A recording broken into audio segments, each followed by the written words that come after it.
جو کام حکمت سے خالی ہے وہ آفت ہے، جو خاموشی سے خالی ہے وہ غفلت ہے، جو نظر حکمت سے خالی ہے وہ ذلت ہے۔ برے لوگوں کی صحبت نیک لوگوں سے بدگمان کر دیتی ہے۔ جو توقع تم دوسروں سے رکھتے ہو پہلے خود تو اس کی تعمیل کر لو۔ ایک حق کی فکر اور دوسرے دشمنی کی فکر، یہ دو فکر ایسی ہیں جو انسان کے دل میں گردش کرتی رہتی ہیں۔ تمہارے نفس سے بڑھ کر دنیا میں منہ زور بدلگام کوئی جانور نہیں۔ جب اللہ کسی انسان کو ذلیل کرنا چاہتا ہے تو اس کا دل طلب مال دنیا میں مگن ہو جاتا ہے۔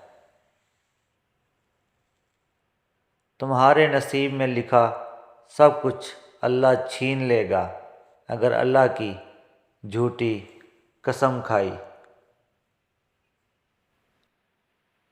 بے وقوف بنا سوچے بولتا ہے جبکہ عقل مند پہلے سوچتا ہے پھر بولتا ہے۔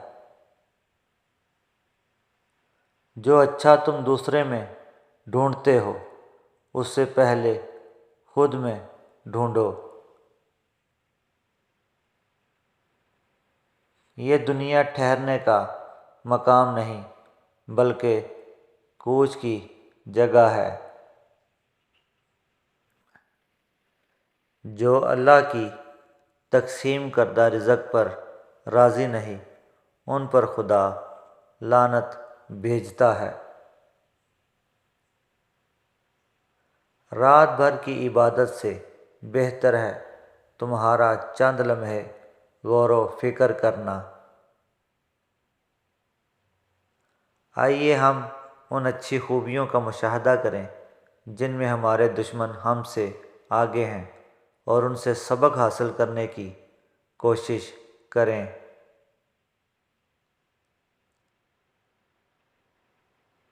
کسی کو اگنور کرنے کی وجہ یہ نہیں ہوتی کہ آپ اسے ناپسند کرتے ہیں بلکہ ان سے بات کرنے کی وجہ سے پیدا ہونے والے فساد سے ڈرتے ہیں۔